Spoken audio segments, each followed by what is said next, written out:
Alright guys, today we're talking WWE 2K15 as we round up a few more bits of news that has come out over the past few days. Now, I'm not going to cover the roster in this video, but I will be covering that in a later video with my thoughts on it, so let's get on with the news. First up, there's some new footage from Gamescom that I'll put a link to in the video description, and that shows two full matches from Gamescom.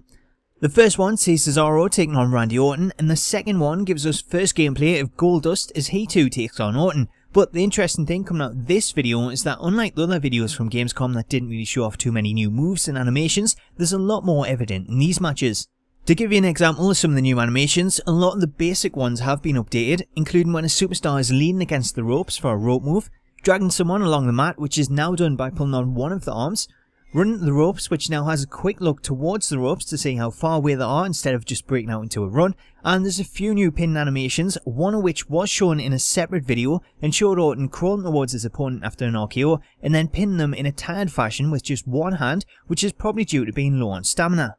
Aside from those, there's also a lot more selling animations, noticeably when you're on the mat and your opponent is kicking away at you, or when you're standing and throwing strikes. Also shown in the new gameplay was some action on the outside the ring and Goldust taking apart the top of the announce table, of which there's 3 monitors along with the top of the table cover which now stay on screen, but again it's not known if these can be used as weapons. It has been said though that the announce table won't break this year if you do a move next to it, which if true is kinda good and bad, because it did break way too easy last year if any part of your body touched it during a move, but it was still cool to break it with a standing move if you positioned it right.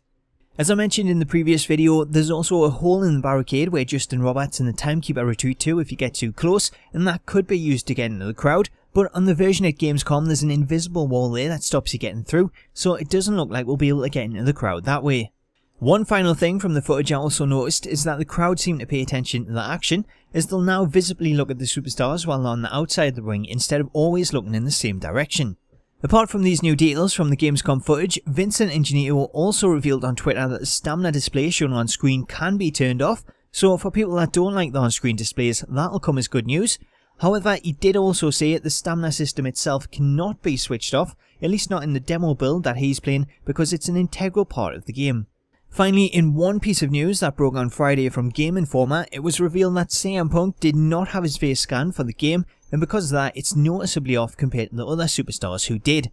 To me, it seems kinda odd that Punk wasn't scanned before they started putting together the showcase content, and it'll be interesting to see just how his model compares to the others, with them creating it the standard way of using reference photos.